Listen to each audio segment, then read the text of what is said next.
কিছু লোককে চিনি, কিছু লোককে চিনি না, তারপরও চেনার চেষ্টা করবো, কারণ আমি এখানে খুব কম সংখ্যক থাকি। আপনাদের এই বিষয়ে সবসময় সময় দেন, আপনাদেরকে সময় দেন, আমাকে একটু সময় আমার ঘর সংসারে দিতে হয়, সবাইকে দিতে পারি না। আসলে আমরা সময়টা সবাইকে একইভাবে দিতে পারি না, যতটা এই বিষয়ে দিতে পারে তার দিতে পারে না।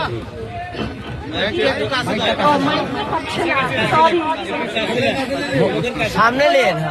অবশ্যই অবশ্যই আমি মনে করি, আমার দিক থেকে আমি মনে করি, জানি না কি মনে করে, উনি একজন খুব ভালো ব্যক্তি। সেই হিসেবে আপনাদের পাড়ার লোক, আপনাদের এলাকার লোক এবং আপনাদের বাড়ির লোক ধরা যায়।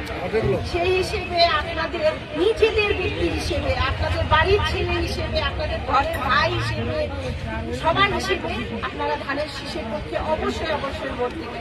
শুধু এখানে না, আমরা চাই সারা বাংলাদেশে ধানের শীষ ভোটে বিপুল ভোটে জয়যুক্ত হোক ইনশাআল্লাহ।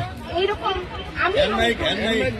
আমি এতটা মনে করি যে এইরকম আশা করি যে সহজে কোনো বাচ্চারা কোন ক্লাসে পড়ে এমনটাও সে ঠিক মতো বলতে পারবে না, কিন্তু কাহালুগঞ্জের আসলে কোন লোক কোন বাড়িতে আছে, কোন ঘরে আছে, কোন ঘরে খাবার নাই, কোন ঘরে কি নাই, সে সব কিছু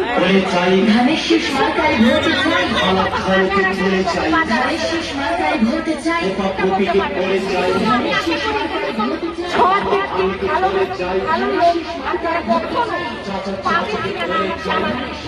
আমি আশা করি সবাই আপনারা তাকে যোগ্য নেতা হিসেবে ধানের শীষে ভোট করবেন। এটা আমার আশা, আপনাদের আশা, আপনাদের এলাকার ছেলে হিসেবে আমি সবার কাছে দোয়া চাই, প্রার্থনা চাই বা সবকিছু অনুরোধ করে রাখছি, আপনারা সকলে মিলে ধানের শীষে ভোট করবেন ইনশাআল্লাহ।